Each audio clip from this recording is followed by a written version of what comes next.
It's 12:30 on the 28th of April 21, and without wanting to be relaying ad nauseum the offences that I'm experiencing, I'm just going to relay an update to the relevant humanitarian agencies with regard to the slander I'm experiencing and the environmental damages and the noise pollution and the violations of proximity protection and privacy that are occurring.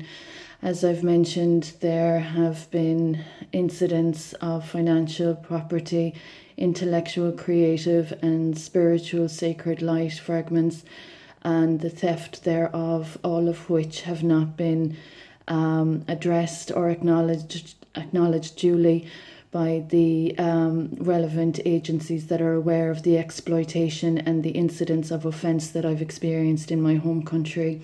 So there are regulatory bodies that are fully aware of the exploitation of my purpose and profession and exposure of my personal privacy and my personal information, and these offences have been ignored.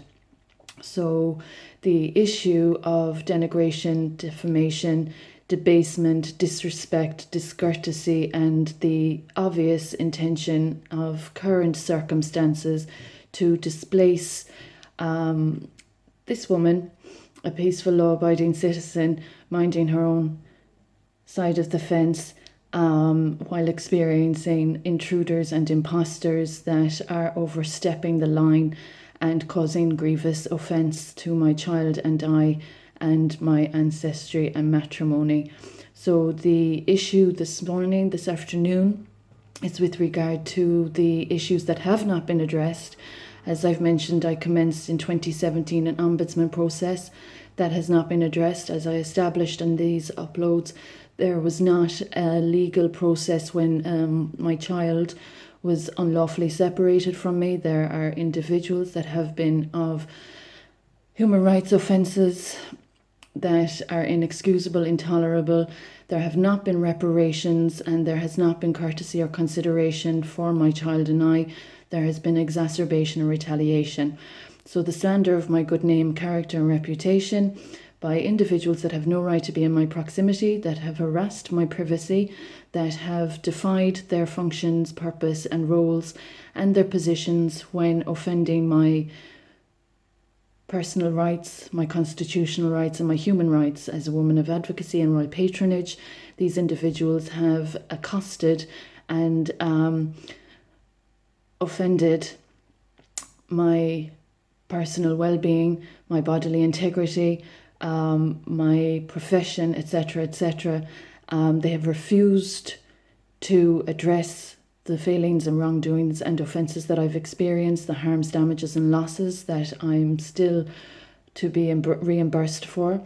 The issue of bodily integrity damages and medical misconduct and misdiagnoses and prescription of harmful medication and unlawful detainments, and practitioners that have no right or remit as any sort of authoritarian or caretaker or guardian for a grown adult qualified professional are all incidents of offence that are disrespectful to the court of law, that are disrespectful to the justice system, and that are disrespectful to the democracy.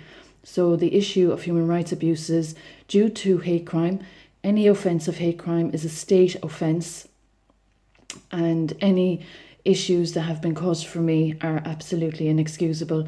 So the regulatory bodies that are aware of the sacred light that was also damaged from my body and my child that is unlawfully withheld from me, I would appreciate the Honourable Government of Ireland addressing the offences occurring in Tralee, County Kerry.